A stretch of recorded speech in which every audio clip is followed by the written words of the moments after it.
Okay, so how will this apply to me? Well, you may not consider yourself a public speaker, but most of our careers in any field that we go into will involve knowing how, or better yet, having the skills to clearly and effectively communicate information to other people. So in lesson 5, we're actually going to be going over informative speaking. We're going to go ahead and start talking about persuasive speaking, and that is a speech you're going to do in the next lesson. But in this lesson, you're actually going to be creating and delivering an informative speech. So with that in mind, I always think it's important for students to understand why we do informative speaking, why we go over this. Well, like I said, in any career you go into, you're going to have to know how to clearly and effectively communicate information to other people. Now, other people might be your colleagues, it might be your supervisors or superiors, it might be your clients, or it could just be, people that you communicate with on a daily basis. And with that in mind, we need to think about that in personal terms as well. Our personal lives, we use informative speaking a great deal. So with that being said, we need to make sure that we understand not only just how to use informative speaking skills, but how to use them effectively. So informative speaking occurs in a wide range of everyday situations. Let's say that you are an architect. Well, architects reviews and communicates plans for a new building to someone else. That's informative speaking. Supervisor informs employees of a new process. That's informative speaking as well. Let's say that you're a church volunteer and you're outlining plans for a funds drive. That's going to be informative speaking. As long as you're not persuading them why someone should donate money, if you're just informing other volunteers or people associated with the project of how you plan on raising funds for something, that's going to be informative speaking. So these situations are endless in real life, and we use informative speaking on a daily basis. So other situations which you might use informative speaking could be if you're giving a report on something, let's say a business situation, or even in another class, you might have to give a report on something. Well, that's going to be informative speaking. Providing instructions on how to do something, how to make something, a process of some sort, that's going to be informative speaking as well. Demonstrating techniques and products.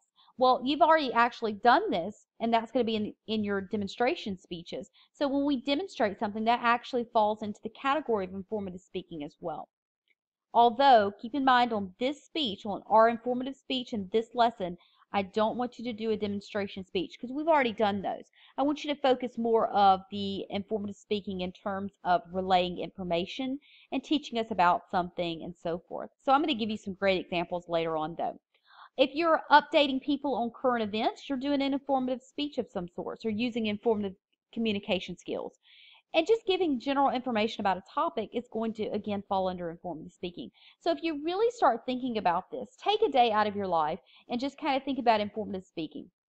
Think about all the times that you've used informative speaking in a day. It's probably more than you realize. So with that in mind, we want to really hone in and perfect those skills because it's something that we use so often. So competence in this form of communication will prove to be very valuable to you throughout your life. Okay, in our informative speaking assignment, think in terms of teaching others some form of information. So you're not going to be demonstrating in this speech because again, like I said, we've already done demonstration speeches, so I want you to do a different kind of informative speech. So think about, informing people of, the process of voting. Just don't persuade them to become registered voters because that is, where informative speaking actually crosses into persuasive speaking. So informing them about something, I've had people before inform each other on rare diseases, syndromes, things like that.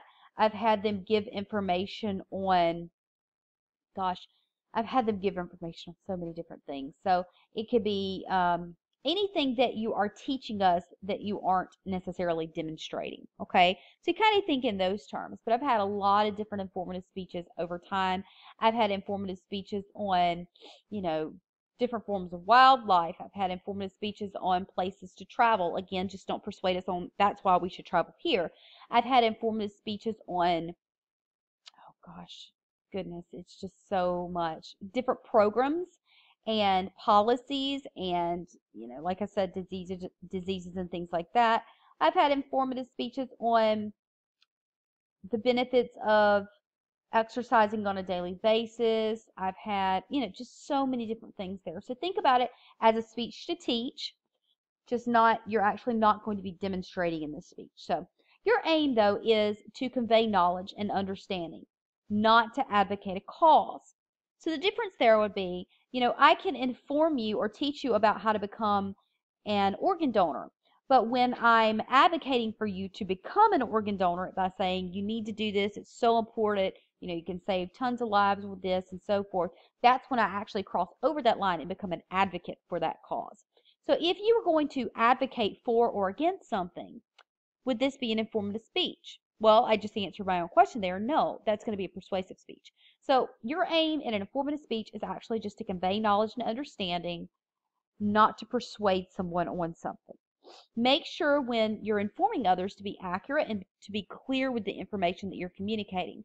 Accuracy and clarity are so much more vital than a lot of people realize, because when we're accurate and we're clear with our information, not only do we convey credibility there, and we're also, being a responsible speaker, but also we're just, making sure that people are really understanding our message, and that is so important to informative speaking. So there are various types of informative speeches. Now, an informative speech by definition is a speech designed to convey knowledge and understanding. So when you're thinking about informative speech topics, think about that. Is that topic that I came up with, is it going to convey knowledge and understanding? Just something to keep in mind there. There are a few ways to classify informative speeches. Now, I just have the most common here. Of course, there's more than this, so this is not a be-all, end-all list here, but the most common forms of informative speeches are going to be speeches about objects, speeches about processes, speeches about events, and speeches about concepts.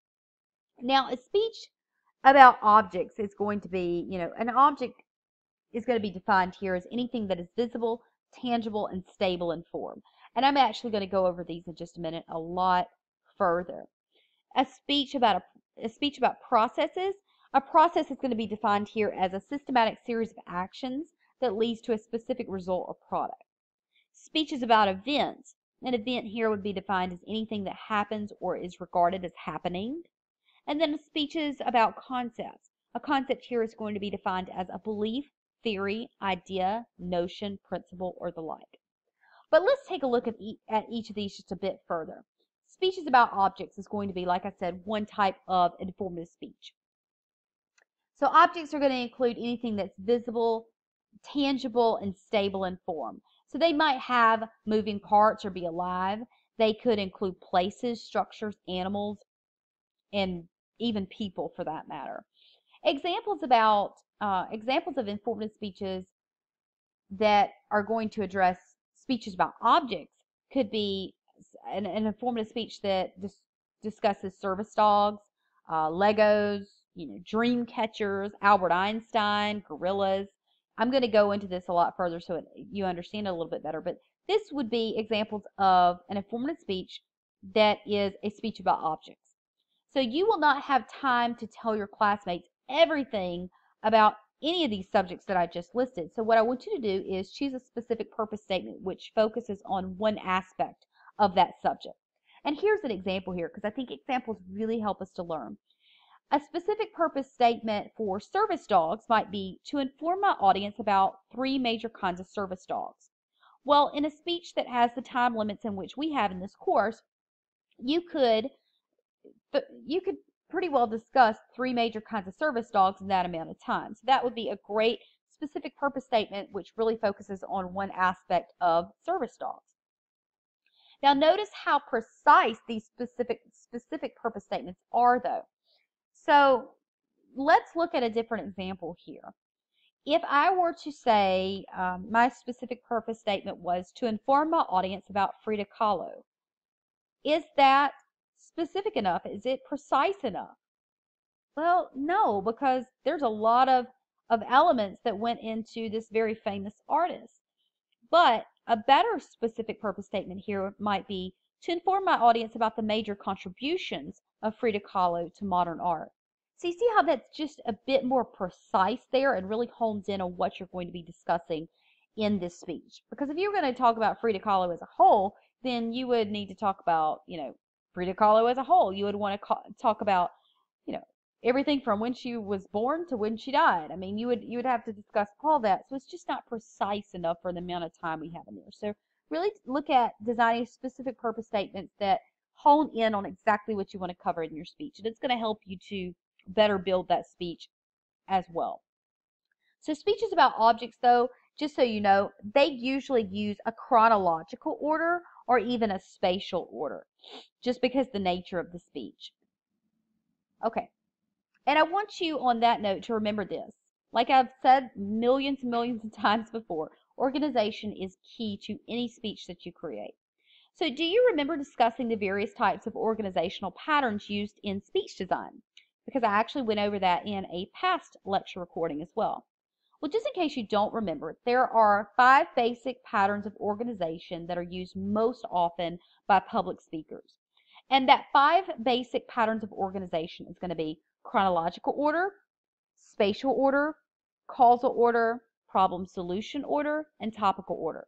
And just kind of a refresher here, but chronological order is going to be a method of speech organization in which the main points follow a time pattern of some sort. Spatial order is going to be a method of speech organization in which the main points follow a directional pattern. Causal order is a method of speech organization in which the main points show a cause-effect relationship. Problem solution order is a method of speech organization in which the first main point deals with the existence of a problem and the second main point presents a solution to that problem. And then there's topical order. And topical order is a method of speech organization in which the main points divide the topic into logical and consistent subtopics. So in informative speaking, you will either use generally chronological order, spatial order, or topical order. So like I said, chronological, spatial, or topical order.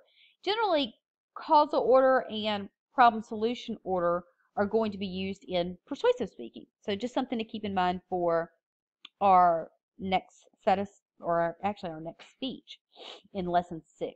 So, but for right now, this will give you just kind of a refresher on what we already covered. But if you want to learn more about the chronological, spatial, causal, problem solution, and topical order, go back to our lesson 3 live lecture recording, because that's going to be where I actually go into each one of those patterns of organization in depth, and I give you great examples to help you better understand those things. So, okay, we will move on though. So we have already talked about speeches about objects, and we talked about how those speeches about objects usually use a chronological or a spatial order. Now, speeches about processes, which is a different kind of informative speech, is basically a speech about something that follows a process. So a process here is defined as a systematic series of actions that leads to a specific result or product. Speeches about processes explain how something is made, how something is done, or even how something works. So have you ever performed a speech about a process? Really think about this. Have you ever performed a speech about a process? Well, that's actually a trick question, right? We've all done a speech about a process, how we've explained how something's made, how something's done, or how something works, because you've done demonstration speeches already in this course. And in a demonstration speech, you're showing us how either something is made, how something is done, or how it works. So you've already done this type of speech. Now, a few examples here, though, of a good specific purpose statement for a speech about a process. Okay, yeah, so here are some examples of good specific purpose statements for speeches about a process. So an example here might be to inform my audience how flash floods develop. So we're talking about a process of how a flash flood would develop. To inform my audience on how to change a tire. Well, you're going to go through the actual process of how to change a tire. Again, though, not for this speech, because process speeches were in demonstration speeches. But just so you know, this is an informative speech. The demonstration speeches you already have done in the course were an informative speech. So to inform my audience on how U.S. currency is made, that's going to be a process. So speeches about processes may require visual aids, and that's why in demonstration speeches we actually had you demonstrate how to do this thing, how to make it, how it works, whatever it was, because visual aids can be, so helpful in a speech about process. But they also usually follow a chronological pattern of organization or either a topical pattern of organization. Now, speech is about events. An event here is going to be defined as anything that happens or is regarded as happening. So an example of a topic for this type of informative speech might be a topic or a speech about Boston Marathon, sleep deprivation, the Daniel fast, cyber terrorism, or even therapeutic massage. So that's going to be a form of event of some sorts. So, and again, the therapeutic massage one, because I know you're wondering, well, isn't that a process? Well, again, it's all in how you approach the speech. But here are some examples of good specific purpose statements for speeches about an event. So to inform my audience about the major types of therapeutic massage, again, you're not talking about a process here, you're talking about the actual event of it. That's something that's happened or is regarded as happening. So to inform our audience about the major types of therapeutic massage would be a good example of a specific purpose for a speech about an event, or to inform my audience about what occurs during the Daniel fast, or another example would be to inform my audience about 3 aspects of the Mardi Gras celebration in Mobile, Alabama. So that would be another good example of a specific purpose statement for speeches about an event. So speeches about events often use the chronological or topical patterns of organization as well. And then we have speeches about concepts. And a concept here is going to be defined as a belief, a theory, an idea, a notion, a principle, or such. These speeches are actually more abstract than the object speeches or process speeches or even the event speeches. Some example topics for this style of speech might be philosophies of education. Well, that's going to be a very abstract way of looking at a speech topic because there are a lot of philosophies about education. Sustainability would be another example. Original intent doctrine or even Confucianism. So these would be great example topics for a speech about a concept. And here are some good examples of specific purpose statements for speeches about concepts. To inform my audience about the philosophy or net neutrality.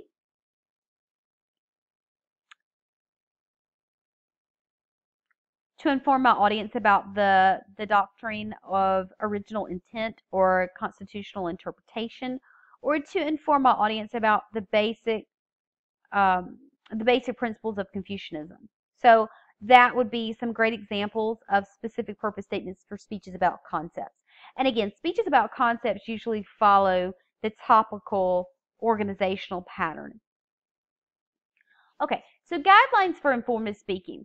I wanted to discuss a few guidelines for informative speaking before we actually do informative speeches because I think it'll really help you. First off, don't overestimate what the audience knows. Well, why is this important? Well, the more you assume that your audience knows about your speech topic, the greater are your chances of being misunderstood on some level.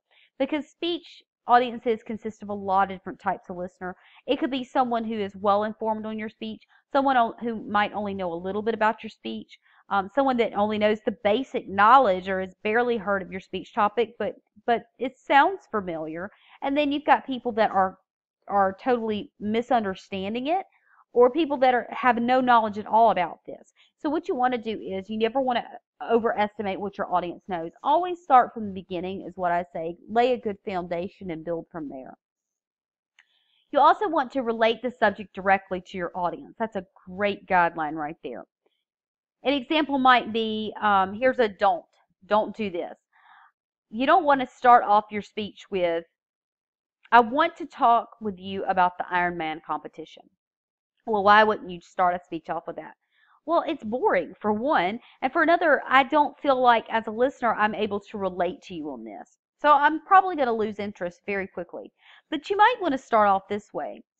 This would be a really good example of a great attention getter that helps the topic be directly related to the audience in some way. Okay. Your body can't go any further. Your toenails fell off long ago. Your lungs are on fire. Your heart is one beat away from exploding. Are you dying? Are you dreaming? Neither. You're about to cross the finish line of your very first Ironman competition, and nothing could feel better. So you see how that is just a lot more relatable. It's a lot more inclusive. It's a lot more interesting attention getter than the first one that I mentioned there. So just something to keep in mind. Another thing is don't be too technical in informative speeches. I know a lot of times we do speeches about things that have, that are highly technical in nature. So you want to make sure that you aren't being too technical with your language, because you want to assume, especially in this course and in most things that you do, you want to assume that you're giving information to a group of people that, again, don't overestimate what they know, right? That doesn't have a lot of experience with what you're talking about or isn't too familiar with it. You always want to start and lay a good foundation. Now, if you're at a technical style conference, then of course you're going to want to be a little bit more advanced with things. But for the most part, in most situations, you don't want to be too technical. So here is a don't for an attention getter. Okay. Graphene is a two-dimensional material composed of a single layer of carbon atoms. The structure of graphene is a hexagonal lattice of 0.33 nanometer thickness. A semi-metal or zero-gap semiconductor, graphene allows electrons to flow through it at 1/100th the speed of light, as if they carried no mass.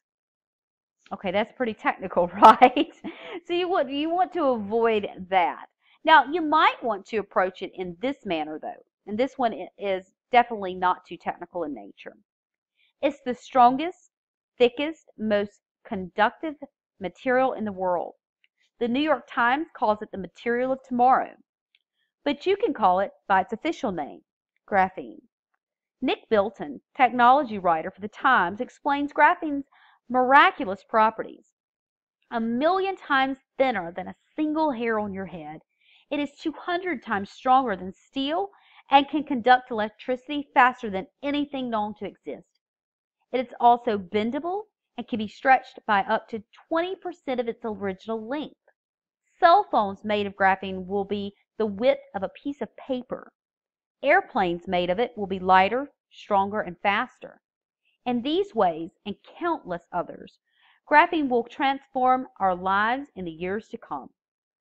So you see how the second one there that I just did was, it's a lot more interesting. It's definitely not too technical in nature. It uses a lot of analogies, so we can really, even if we're not familiar with how thin this material would be, we do know that a single hair on your head is pretty thin. So if it's 1,000,000 times thinner than a single hair on your head, wow, that's really thin.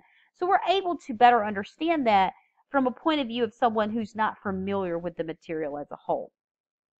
Also, something else I want to point your attention to here is, where I said the New York Times calls it the material of tomorrow? That is how we verbally cite material in a speech. So you just don't want to just say, it's the material of tomorrow. Well, that's not your idea. That came from the New York Times. So if we were to do that, that would actually be, stealing intellectual property there. It would be called plagiarism, basically. So what we want to do is we want to give credit where credit's due, and we want to say the New York Times calls it the material of tomorrow. And not only does it help us to avoid plagiarism, but also it just lends more credibility to what we're saying, because we are stating where we got this great information from. So just kind of something to keep in mind there. So don't be too technical with your information. You also want to avoid abstractions. You can do this by a lot of different ways. The first one I want to talk about is using vivid language. So a good example of how we could use vivid language to avoid abstractions might be this. As we wait for the plane to climb to the jump altitude of 12,000 feet, my mind races with a frenzied jumble of thoughts. Okay, this is the moment you've been waiting for. It's going to be great. Am I really going to jump out of an airplane from 12,000 feet? What if something goes wrong? Can I still back out? Come on now, don't worry, it'll be fine. Now it's time to jump. My palms are sweating and my heart is pounding so hard I think it may burst. Get ready, yells the instructor. As I jump into the blue, I wonder, what am I doing here? The blast of air resistance blows me backwards like a leaf at the mercy of an autumn wind. In about 10 seconds, my body levels out and accelerates to a speed of 120 miles an hour. The air supports my body like an invisible flying carpet. There's no sound except for the wind rushing around my face. Any fears or doubts I had are gone in the exhilaration of the free flight. Every nerve in my body is alive with sensation, yet I'm overcome by a peaceful feeling and the sense that I am at one with the sky. So you see there how I avoided abstractions by using that vivid language. I really made you feel like you were a part of this. I really made you see what was going on from my point of view. Vivid language is a great way to really get the excitement going about your speech topic and really help the listener feel like they're a part of it. Using comparisons is another way. And here's a good example of how you use comparisons. If a comet or large asteroid struck the Earth, the impact would be devastating. To give you an idea how devastating the impact would be, it would be like all the nuclear bombs in the world going off at one spot. Do you see how I compared that? So it gives a clear idea of if a comet or a large asteroid struck the Earth, it gives you a clear idea of what that devastation would be. So it's a good comparison there. And also, we can avoid abstractions by using contrast. And here's an example of how we can use contrast. Last year, Americans spent $15 billion playing fantasy football. In contrast, the total revenue for the National Football League was only $10 billion. Think about it. Americans spend $5 billion more on NFL fantasy football than they do the real thing. So you see how we contrasted two things there. We contrasted fantasy football along with just the NFL as a whole. So just another way to avoid abstractions there. All right, so another guideline for informative speaking is to personalize your ideas. Listeners want to be entertained as they're being enlightened on something. So I'm not saying, be a comedian. Definitely not. So I want you to understand what I mean by entertained there. I mean, when we use things like we use contrast and we use vivid language and we use comparisons for things and we're not too technical and we find ways to relate that speech to the audience and we don't overestimate what they know, then we are finding ways to personalize our ideas. Another great way to really personalize your ideas is the use of narratives. And again, kind of going over what I've talked about so far, when we create a narrative for our listeners, first of all, we want to make sure that that narrative has a clear goal in mind. We're not just telling a story. We need to find out why we're going to use this narrative. What's the point there? And when we develop narratives, we want to really develop them as a whole. So develop what the plot is, who is involved and so forth. Really use vivid language to paint pictures of things for us. And that's a great way to personalize your ideas. So narratives can be a great way to connect the facts and figures to something that's more meaningful. So we might say, the statistics on the homeless population, statistics are very strong as far as informative and persuasive speaking goes. Statistics can go a long way because they are highly reliable in most situations and they hold a lot of credibility. But we can't just use statistics and facts alone. We want to try to tie in narratives as well because narratives really drive our points home. So we can use statistics on the homeless population, but we also want to tell a narrative of some kind about a homeless family struggle perhaps. And that just kind of helps to solidify the facts and the figures with something that's a bit more meaningful as well. Another guideline for informative speaking is be creative. So if you think creatively when you construct your informative speeches, you're more likely to be successful. And, kind of going back over what we've talked about so far as the guidelines for informative speaking goes, if you're following those things, you are being creative. So just something to keep in mind there. Okay, so in a typical day, I want you to think about your day. Maybe it's today or maybe it's yesterday if your day is just starting. What have you done today? Or what did you do yesterday? Well, if I asked each one of you this in a classroom in which we were actually all sitting and present in, if I asked you to describe your day to me, you might say something along the lines of, well, I talked to my literature professor about an extension on an assignment. I worked a while at my job making sales calls. I received a few quotes to discuss options about something which needs to be repaired on my car. And I also convinced my significant other to watch my favorite television show tonight instead of something else that he normally watches. Now, you might not realize this, but all of those things I just discussed, you know, are going to be persuasive speaking. Many of us spend a large part of our day persuading others, persuading people to do things they were reluctant to do, or just to um, try different things, or, whatever it might be. We spend a lot of time persuading. So if we look back at that, if you were talking to your literature professor about an extension on an assignment, you were persuading that person to give you an extension. If you are working at a job making sales calls, you were persuading people to buy your products. If you receive quotes and discuss options about something that needs to be repaired on your car, chances are you're persuading that person to meet you in the middle somewhere on price, and persuading them to give you a few options on the different things as well as far as repairs go. If you're convincing someone to watch your television show at night, you're persuading them on why they should watch your show over the show they normally watch. All of that's persuasive speaking. And that's why I want to go ahead and start talking about persuasive speaking. In your next lesson, you're going to be delivering persuasive speeches, but I want to go ahead and start talking about it now because it'll kind of give you a foundation to start thinking about your persuasive speech topics, and also to start designing those speeches as well if you want to work ahead a little bit. So persuasion. Most times when we speak, we try to influence how other people see things, how they feel, how they believe, how they act, and just so much more. So we use persuasion a lot more than you might think as well. Now, we might not always succeed when we try to persuade other people, and nor should we always succeed. If you always were right, then that wouldn't be a good thing, right? Some of you are going, well, yes, it would be a wonderful thing. Well, no, of course not. Other people may be more persuasive than you. They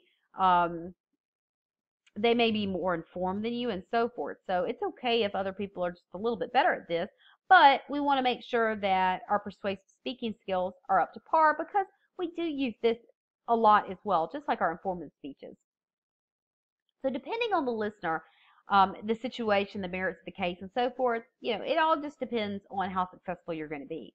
But at least we have the opportunity to have our ideas heard when we do persuasion. Persuasion is the process of creating, reinforcing, or even changing people's beliefs or actions. So we use this a lot, actually. The importance of persuasion. Now, the ability to speak and write persuasively will benefit you in every part of your life. And it might benefit you anywhere from personal relationships to community activities to even career aspirations. Persuasion speaking is all around us. When we persuade people, we're acting as an advocate for something. Your job in persuasive speaking is to get listeners to agree with you and perhaps even to act on that belief in some way. What I want you to keep in mind is, I want you to keep in mind and really think about persuasion speech as kind of a mental dialogue with your audience. Think about what they're going to be thinking, what they're going to be feeling, and so forth. One tip I want to give you is, if you're giving a persuasion speech on something in which there might be a lot of myths about that topic, don't pretend that that doesn't exist. My best suggestion on that is to talk about the myths in your speech and talk about, why that myth is a myth. Why is it just a myth? And I want to give you an example on that. I've had students before do persuasion speeches on organ donation, why someone should become an organ donor.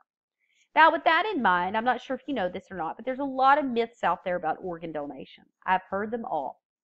I've heard people say that you shouldn't become an organ donor because the doctors aren't as likely to save your life. If they see you're an organ donor, they'll just, go ahead and let you perish, and that way they can save tons of other people's lives with your organs. Okay, I've heard that myth. I've also heard things such as, you might not be fully, you might not be dead, and they go to harvest your organs for organ donations. Now, I know some of you right now are kind of giggling, thinking about all these myths out there, but there are probably a few people that have heard some of these myths, and while you may think that, yeah, this isn't logical, something still keeps you from being an organ donor. And it's going to be the myths that are out there. It's going to be that fear that you have inside. So on these types of speeches, I always say that if there's myths about something, don't just talk about the benefits of organ donation and leave it at that. You also want to, at some point in your speech, talk about the myths, talk about why, this couldn't possibly happen, and then kind of, and also, so with that being said, this is why I think you should become an organ donor kind of deal. Because if you just pretend that it's not there, at the end of your speech, people are going to go, yeah, I think it's wonderful that people are organ donors, but on the same fact, I don't know, I'm still a little bit scared about this. So we can't pretend that the boogeyman's not in the closet. Okay, we got to bring it out. We got to talk about it. Don't be condescending when you do it, but you want to talk about why this couldn't be possible. You could talk about how doctors take an oath to do everything they can to save your life. So, they're not going to just let you die. You want to talk about how, you want to possibly gather research on how actually people who are organ donors go through a much deeper process of making sure that person has passed away because they're doing different tests and so forth to prepare you for organ donation. So you're more likely to not be for people not to realize that you haven't passed away if you're not an organ donor. So these are things you want to talk about in your speech. You want to gather research and you want to talk about why this myth couldn't possibly be true. Okay, but like I said, think of persuasion speaking as a kind of mental dialogue with the audience. Think about what they're thinking. Think in terms of the ways that might hinder them from being persuaded. So just something to keep in mind there. Moving listeners from being strongly opposed to a speaker's position to being only moderately opposed could be a sign of a successful persuasive speech. We generally don't change the minds of other people in persuasive speaking in the limited amount of time that we have. Usually that occurs over some long duration of time. But what I always try to tell my students is what we're looking to do is plant a seed of change. So just get them thinking about it. If someone came into that classroom and they were adamantly against being an organ donor and you just made them think for just a second about how it might be such a wonderful thing to be an organ donor and how that, in my eyes, is actually the most ultimate last gift that you can give anyone. If you can get them thinking in those terms, then in my opinion, and also in your textbook's opinion, that would be a sign of a successful persuasive speech because you got them to not be strongly opposed to it, but just moderately opposed. And I think when we do that, it allows them to think about the information over the next couple of days, weeks, months, years for that matter, whatever it might be, and you might actually move them to change one day based on the information that you gave them. Okay, so because persuasive speakers must communicate information clearly and concisely, just like our informative speeches, you will need all of the skills from how we learned how to speak to inform, but also you're going to be adding new skills as well, which is going to take you from just giving information to actually affecting your listeners' attitudes, beliefs, or actions. So that's what we do in informative speeches first, because we learn those skills, and then we take those skills into persuasion speaking, and we build on those skills to make them even greater, even better, even, more successful in persuasion. So why do we speak persuasively? Well, speaking out on public issues is important, but a lot of times people still ask, what difference can one person make? I hear this a lot, especially when it comes to, let's say, voting. I'll hear someone say, I don't understand, I think voting is important, but at the same time, what difference can I make? What difference can one vote make? Well, it can make a world of difference. In my opinion, you may not think you're making a lot of difference, but words, as far as persuasion speaking goes, words can make ripples, and ripples can come together to make big waves. So while you don't think that your speeches are going to have a lot of impact beyond your audience, this class or whatever, you never know who or what may make a change because of it. Just something to keep in mind. And remember, when trying to persuade listeners to take action, you should usually be really specific about the action you want them to take. So at the end of that organ donation speech, you'd actually want to not only discuss how to become an organ donor, but also really give them a call to action to do that. I think you should become an organ donor. It's the ultimate last gift that you can give So tell them what you want them to do. Again, don't be condescending, don't be too bossy, but you need to be specific about the action you want them to take. Okay. The nature of persuasive speaking. Persuasive speaking differs from informative speaking in about 8 basic ways. First, informative speeches reveal options, so they give you options for different things. But persuasive speeches actually urge a choice among those options. So informative speakers expand our awareness on something because they're teaching us about something, but persuasive speakers push us towards a choice of some sort. And here's an example. There are 3 different ways we can make the economy better. Let me explain. This allows the speaker to evaluate these options, but generally urges them to support one of these 3 options.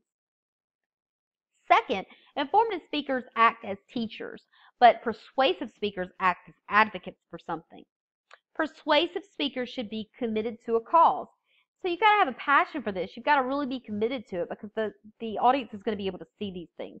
You need to be that advocate in persuasive speaking.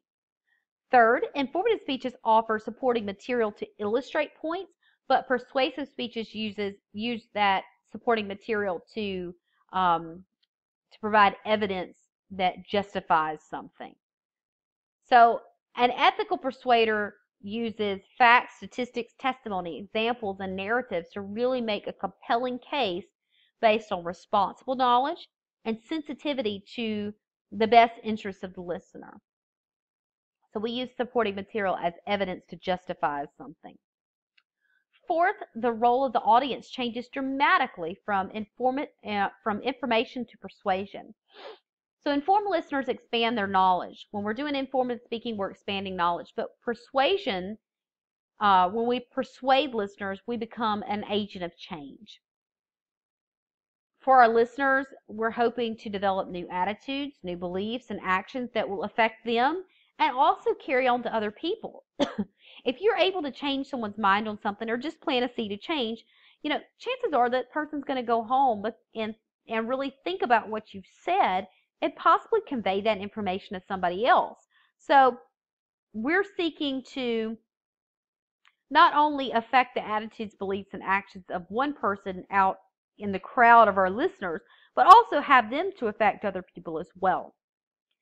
Fifth, persuasive speeches ask more audience commitment than informative speeches do. So although there's some risk to being exposed to new ideas and such, more is at stake when we listen to a persuasive message. And that's because we're actually asking people to reevaluate their attitudes, beliefs, or actions on something. So persuasive speeches can be a little more touchy in nature, and they definitely ask a lot more audience commitment than an informative speech would. Sixth, leadership is even more important in a persuasive speech than in an informative speech. And that's because you have to be a leader. You have to be that advocate in a persuasive speech. Whereas in an informative speech, you're just a teacher. And you can teach it, here's the information, take it or leave it, not a big deal.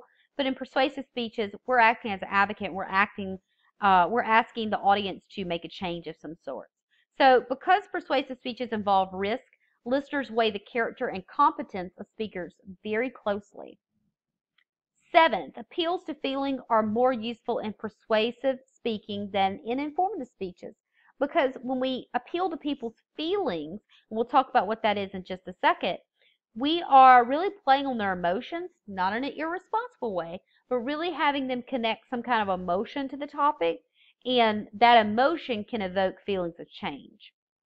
And 8, the ethical obligation for persuasive speeches is even greater than in informative speeches. And that kind of ties into what I was just talking about.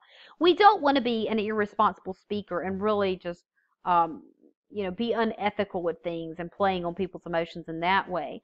So we do have a strong ethical obligation there in persuasion speeches. And when we're asking people to change their attitudes, beliefs, values, courses of actions, whatever it might be on something, we have to be as credible as possible because we're asking people to make a change for us. And if we are not taking into consideration that ethical obligation there, then we're not being a responsible speaker. Now, persuasive reasoning methods. Many people consider an argument to be a war of words or even a verbal fight. By definition, though, an argument is intentional. It's purposeful speaking that involves sound reason and judgment.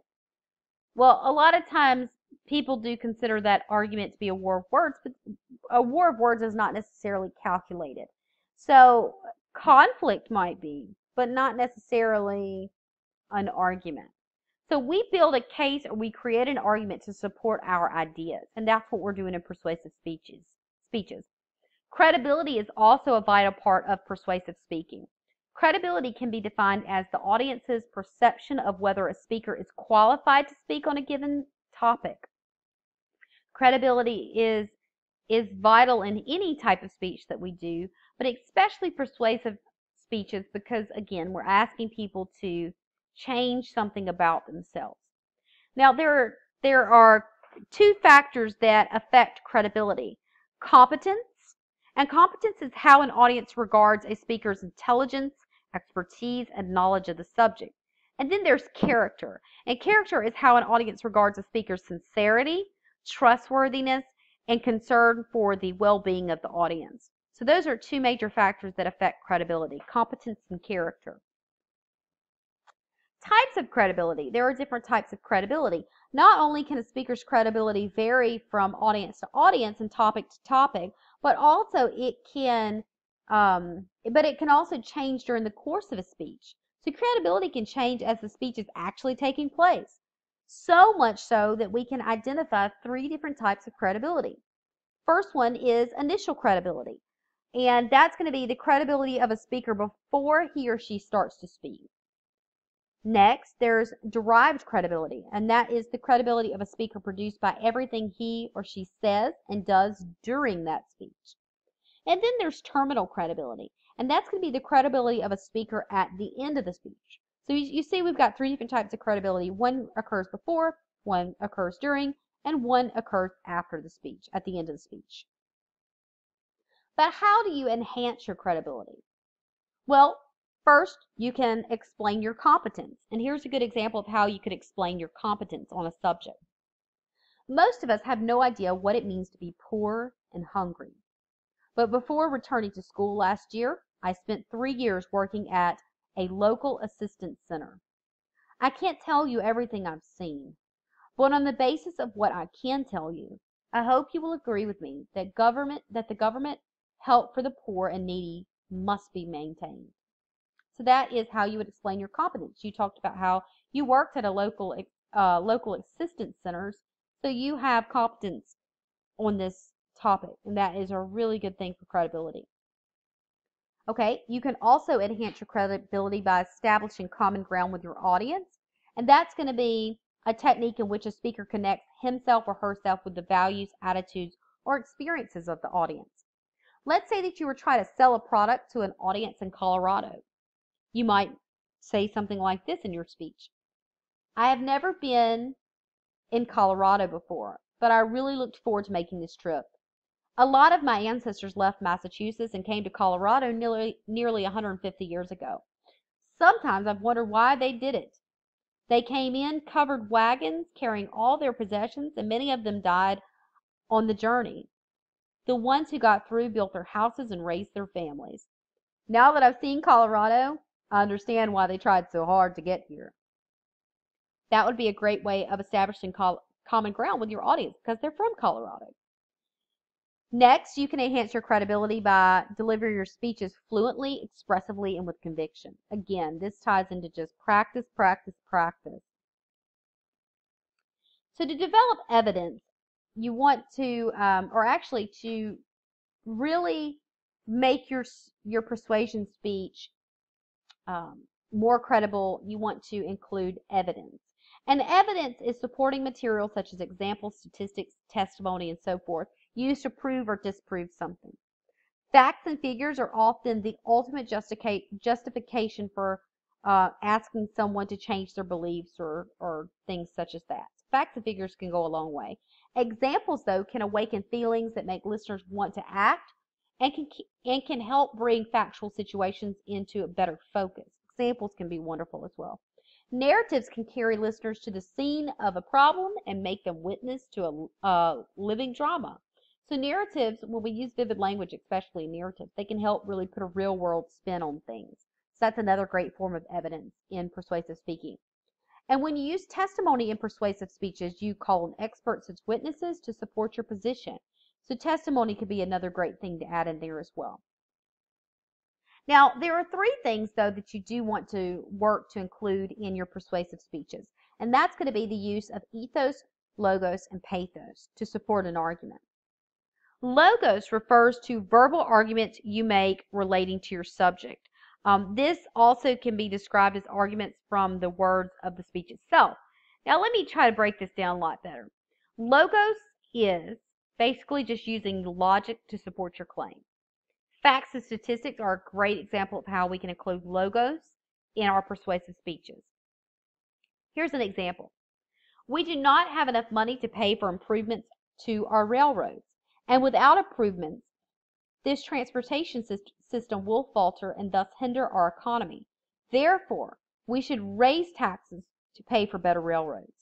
That's just using facts and statistics, well, mainly facts here.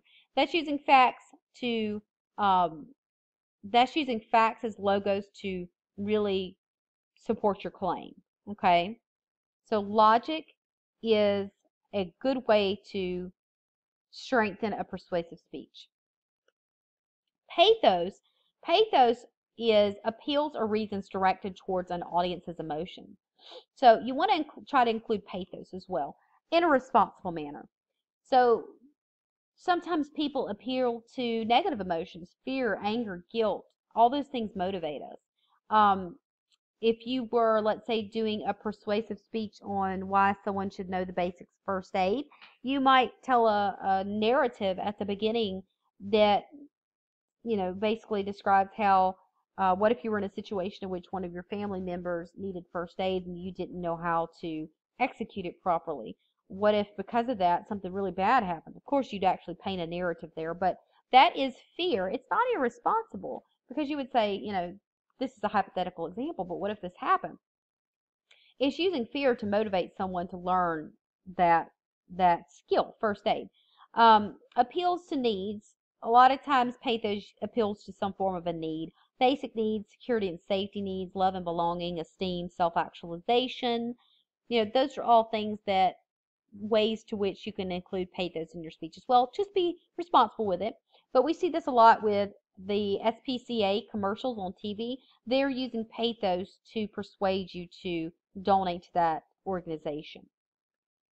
And then ethos. Ethos is another great way to really strengthen your persuasive speech. And ethos is when we use personal credibility or character traits that make a speaker believable and worthy of the audience's confidence. Now, when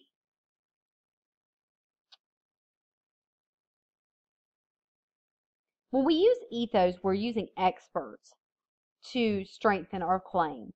So you might talk about how if you were doing a medical speech, you might want to quote the Center for Disease Control, or you might want to quote medical professionals. Those would be examples of experts in the field. So again, remember, you need to use ethos, logos, and pathos to really support your claim. It just makes it more persuasive as a whole. And also keep in mind that some people are going to believe experts more. Some people are going to need more logic, and some people are just going to need more emotional appeals.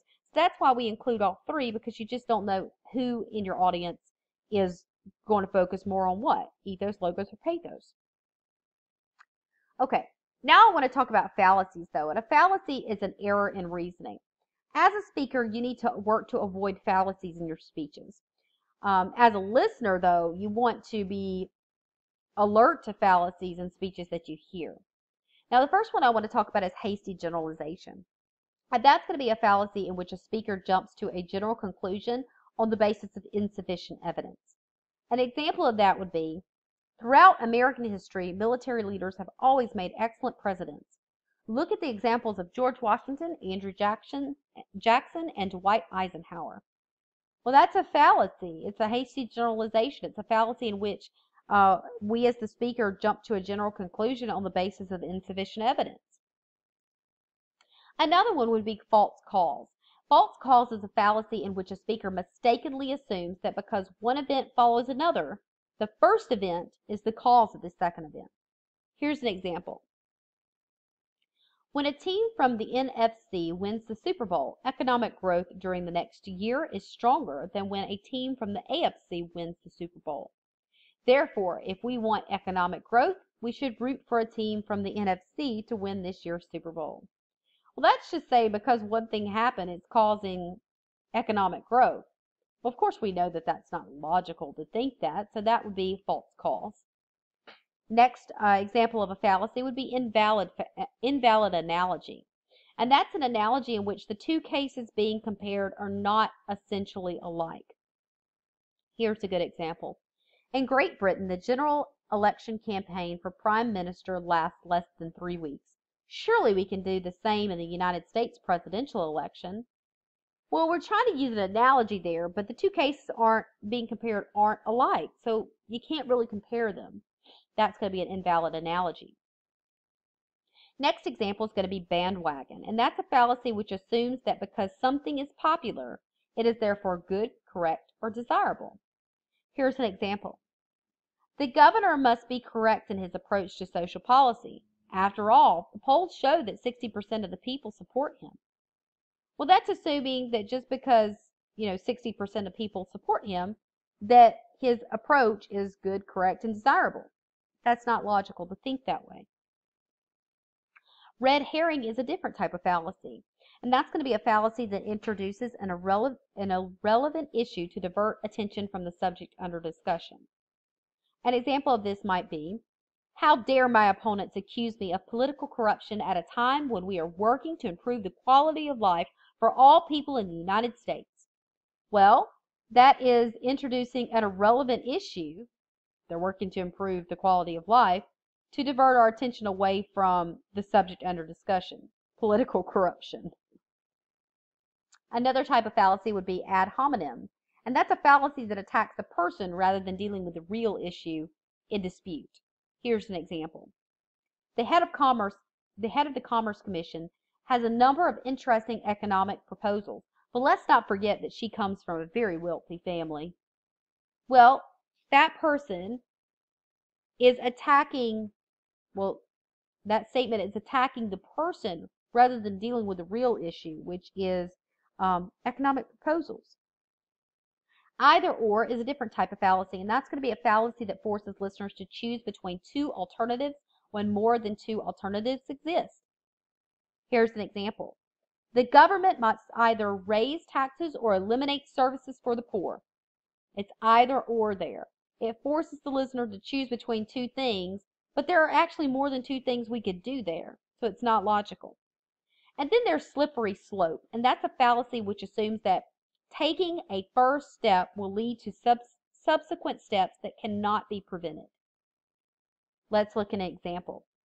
Now that the TSA is allowed to use full body scanners and invasive pat-downs before letting us through security, it's only a matter of time before they strip search every man, woman, and child who wants to fly on a plane. That's saying that just because they're doing one thing, that it's going to lead to these subsequent steps that can't be prevented. Well, we know that's not logical either. Appeal to tradition. That's going to be a fallacy which assumes that something old is automatically better than something new. Here's an example. I don't see any reason to abolish the Electoral College. It's been around since the adoption of the United States Constitution in 1787, and we should keep it as long as the United States continues to exist. It's saying that because it's old, we need to keep it, because it's better than something that could be new. And in the reverse, there is appeal to novelty, which is a fallacy that assumes that something new is automatically better than something old. Here's an example. Our church should adopt the 2011 New International Version of the Bible because it is 400 years newer than the King James Version. It's saying just because it's newer that it's better. Well, we know that's not logical either. So with that being said, that wraps up our Lesson 5 lecture. I hope you guys enjoyed the material and learned a great deal. If you do have any questions, you can always contact me via email in the course. Otherwise, go ahead and get started with your Lesson 5 assignments and let me know if you have any questions. Thanks so much and have a great week.